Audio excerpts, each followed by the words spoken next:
पाच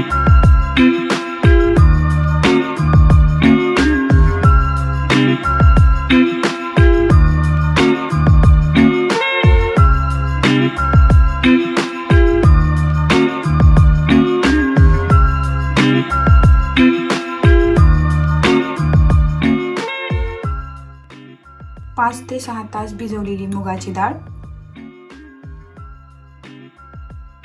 ही भिजवलेली मुगाची डाळ आपण आता वाटून घेऊयात. त्याच्यासाठी मी मिक्सरच्या भांड्यात त्याला घेते. साधारण मी 2 कप मुगाची डाळ घेतलेली आहे.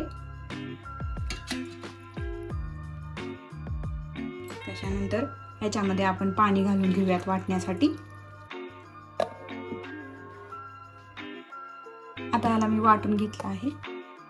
याची कन्सिस्टन्सी पाहूयात. व्यवस्थित वाटलं गेलं आहे.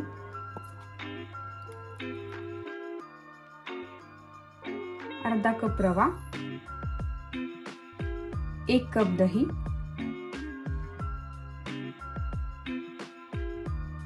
आता आपण याला मिक्स करून घेऊयात. व्यवस्थित मिक्स करून घेऊयात त्याला. आता हे मिश्रण व्यवस्थित मिक्स झालेलं आहे. आता आपण याला 15 मिनिटासाठी ठेवून देऊया. ही रवा आणि दही मिक्स करून घेतलेलं मिश्रण छान असं फुगलं आहे. आता याच्यामध्ये आपण वाटलेली डाळ टाकूया. आता याच्यामध्ये आपण वाटलेल्या डाळीचं मिश्रण टाकून घेऊयात.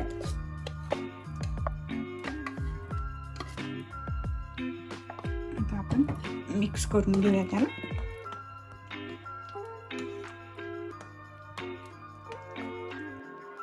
दोन्ही मिश्रण एक झालेलं आहे.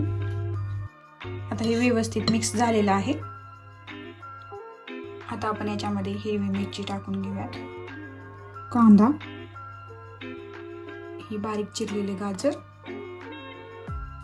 बारीक चिरलेली शिमला मिर्च आणि बारीक चिरलेली कोथिंबीर. आता आपण हे सर्व मिक्स करून घेऊयात.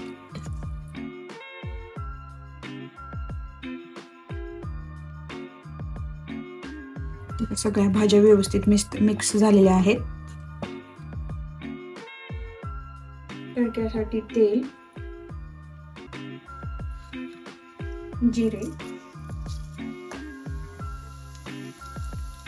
मोहरी, कढीपत्ता,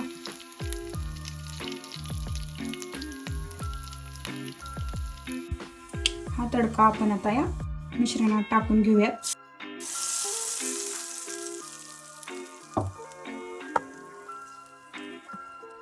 या तडक्याला मिक्स करून घेऊया.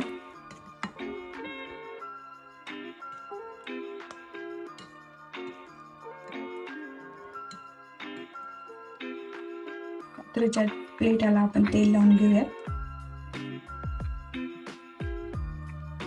आता आपण या इडली पात्रामध्ये पीठ भरून घेऊयात.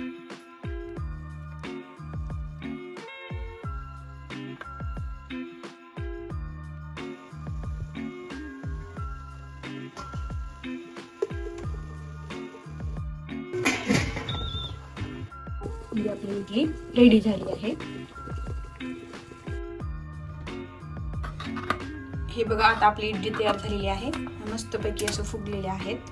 आता आपण याला काढून घेऊयात.